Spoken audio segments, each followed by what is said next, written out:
Good afternoon and welcome to the Sunday Times' Bloody Disgrace press conference. The Sunday Times has been a leading voice on the contaminated blood scandal for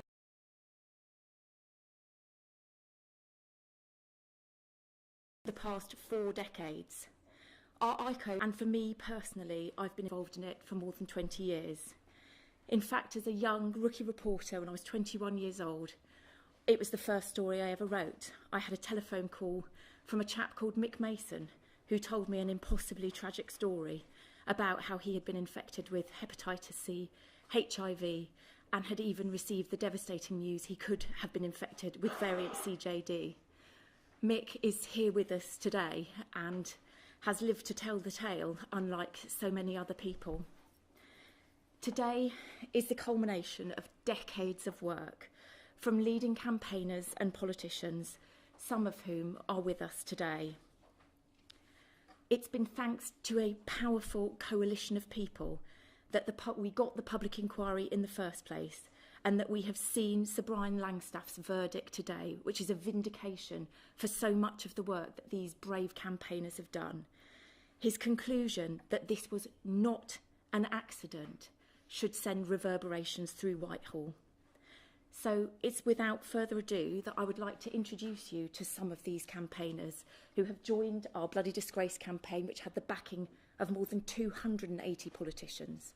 And we're going to start with one of the leading campaigners of the Tainted Blood campaign, Andy Evans, who is its chair. Thanks, Andy. Thanks, Caroline. I never thought that this day would come. There were times during the campaign that we felt so down and disheartened that we could never see an end to it. And then one day in 2016, when Theresa May had lost her majority and it looked as if we had an opportunity, these two brave people decided to take that opportunity, put in a debate into Parliament, put in a vote that Theresa May would have lost, and here we are at the end of the public inquiry.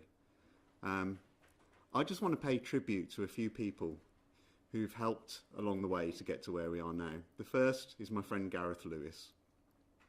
Gareth was one of the first campaigners. He set up the Birchgrove Group in 1993, and he helped me to set up Tainted Blood in 2006.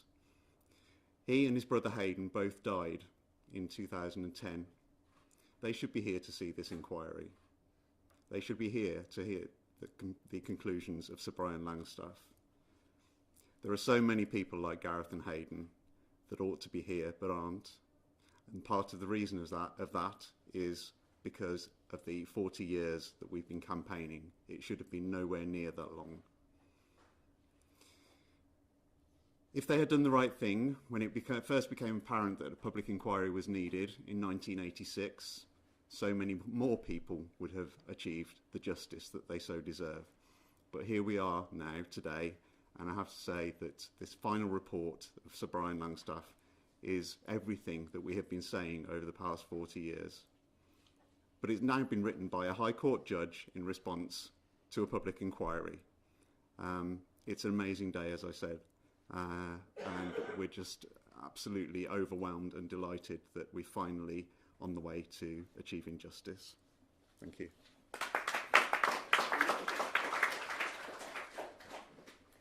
Next we have Diana Johnson, the MP for Hull North, who's also led the campaign in the Commons. Well, first of all, thank you very much indeed for inviting me along today. And I co-chair the all-party group on haemophilia and contaminated blood. And I can see there are some members in the room of that group. We're a cross-party group of parliamentarians who knew there was a scandal and it needed to be addressed. And I am so grateful for all the support of parliamentarians to get to this point today. And I want to pay tribute, first of all, to Glenn Wilkinson, my constituent, who came to see me in 2010, just as the general election had been called, to tell me that he had received infected blood when he'd had a minor dental operation in Hull at the local hospital and developed hepatitis C. And I said to him, well, look, there's a general election called. If I get re-elected, I'll do what I can to help in the new parliament. And luckily I got in just by 641 votes, so it was a very narrow majority. And since then, I've worked with a number of parliamentarians, Alistair Burt, Andy Burnham, many, many others, to try and secure justice. But I have to say, as Sir Brian says in his report, for years and years the government said nothing to see here. No reason for a public inquiry, nothing to see here. The best treatment available was given, which we now know was not the case. And it was only in 2017 when Theresa May didn't return with the majority she thought she would after that general election. And we got a letter from all the opposition leaders in the House of Commons to say they were so concerned about what Andy Burnham had said in his final speech in Parliament before he left to go on to be the Mayor of Greater Manchester, that I think she was in trouble because she could have lost that first vote in Parliament because the DUP signed that letter as well, and she was obviously courting them at that time. So it was a window of opportunity, and we grabbed it, and I'm so grateful for everything that Caroline did to make this happen, and for all those leaders of those opposition parties. And I also just want to finish by saying there's still work to do. Sir Brian, last April, set out to government, you need to pay compensation. You need to pay interim payments to those who'd not received them, the parents who'd lost children and the children who'd lost parents. And he said to them last year as well, you need to set up a compensation body by the end of last year, ready to pay out. And really sadly, by December, that hadn't happened. And that's why, again, parliamentarians, cross-party came together to actually defeat the government. The first time that the government had been defeated in the 2019 Parliament, because parliamentarians knew there was an injustice and that compensation body needed to be set up and compensation needed to be paid. So I'm very grateful for all the support that we've had cross-party to get to where we are today. And I just want to say to Sir Brian, this report, I think, is a vindication of everything that's been said for the last 40 years by all those brave people who've campaigned through illness, through all the distress that they've had. Thank you so much to Sir Brian, and thank you for inviting me along today. I'd now like to invite Sir Alistair Burt to talk to us. Caroline, colleagues, thanks very much indeed. It's a privilege to be here today, not just for the superb exposition of governance that we've just listened to from Sir Brian Langstaff, who embodied everything in terms of diligence, compassion and correctness that those the subject of his inquiry did not, but to speak again with some of those who've been on the long march to make the changes that we're hoping to see. The journey of myself and one of my constituents who is here is one of over 20 years of questions in the House, debates, a meeting with David Cameron in 2013 that we went to, where we detected in him real empathy and compassion, and that something as an element of what would change was on the horizon. And then the lengthy punishing work that Diana refers to of the all-party group, the surveys we ran, the efforts bringing people to the House who were sick of coming to the House of Commons where they had been so often with nothing actually happening. And we did it again and again until something began to change, and then also getting the chance today to be reunited with a number of MPs who've also been doing this job for a long time. There was too much from today just to digest very quickly. I thought key moments were a reminder of the scale of this. When I spoke about it in 2013, at that time it was the 13th biggest civil disaster that had occurred in British history. I think by now the numbers are greater.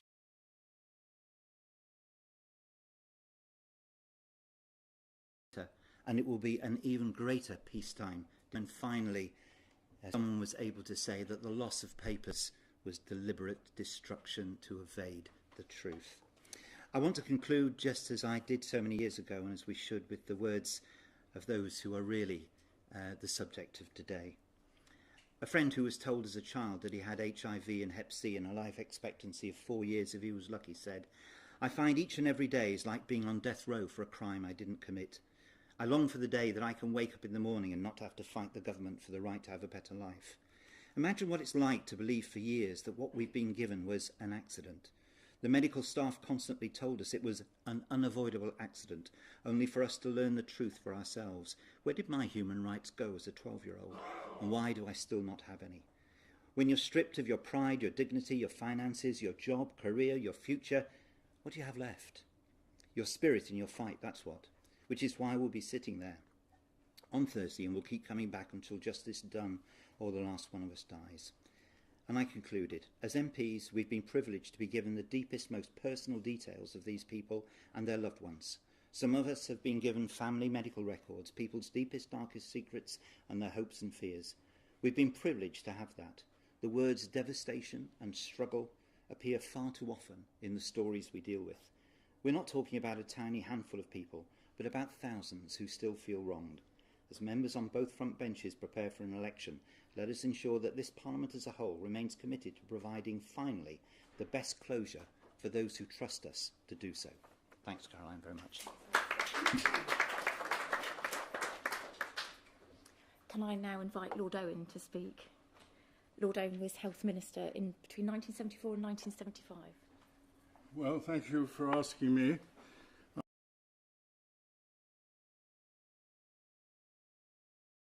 I'm the generation that failed to get an inquiry. Lessons in all of this, that working across parties is sometimes the only way that you can achieve things. And I believe that is one of the strongest lessons that comes from this. Secondly, we should never have accepted blood from countries which we knew were likely to be contaminated. There, the medical profession will have to ask some big questions. I think it was very difficult. It's hard to put yourself in the position of a doctor seeing a haemophiliac child unable to walk because of bleeds in both knees, and they're crying out for a treatment which they know can help. I don't think we did explain enough to patients.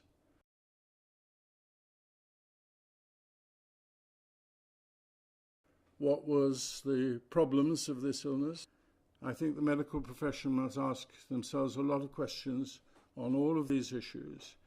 It seems to me to be an extremely good report. In my time, the only thing I tried to do was self-sufficiency in British blood for British people, because there was a much better chance of them asking the few questions we had available to us, like, have you ever been yellow? Which is the only way we could try to discover whether somebody had hepatitis. The degree of non-knowledge in those days is amazing, and you must remember it. And you must try in our hearts to put yourself in the position of the parent, even if the doctor has explained fully the facts. Put ourselves in the hands of the doctors whose culture was not to talk about these things anywhere near as much. The medical profession has changed a lot for the better, but there's still a lot to learn. I've only been able to read parts of the report, but it seems to me that the government has now accepted the absolute obligation to be generous to all those who were affected. And I think back, we had our own little Archer inquiry. We were never brave enough to ask for some of the things that have happened. You've achieved a great deal, and the campaigners and the press.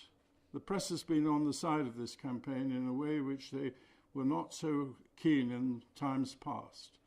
Anyhow, congratulations. Well done to all those campaigners. You can't bring back people whose lives have lost or have lived in misery, but you can at least pay very, very generous compensation.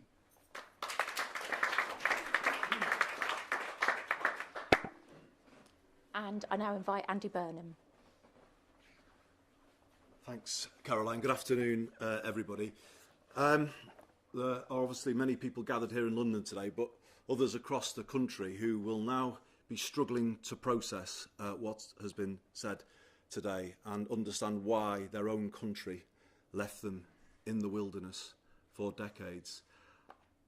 I think everyone needs to recognise in this place, all politicians need to concede that enough wasn't done quickly enough, and it's taken far too long for this day to come. But this day has in the end come down to the efforts of many people in this room. And as Diana said, in 2017, finally I had the evidence that enabled me to say in Parliament that I believed infected blood was an industrial cover-up, a criminal cover-up on an industrial scale. And I believe Sir Brian's report confirms that that is indeed the case. There must be accountability, and there must now be full consideration of prosecutions. And I would include in that the potential for corporate manslaughter charges against Whitehall departments. This report should rock Whitehall to its foundations. This goes to the heart of the way this country has been run. Major questions fall out of it. I believe that we now must see, as a matter of urgency, a full, comprehensive Hillsborough law on the statute book, enacting Sir Brian's recommendation of a statutory duty of candour on senior civil servants. I would go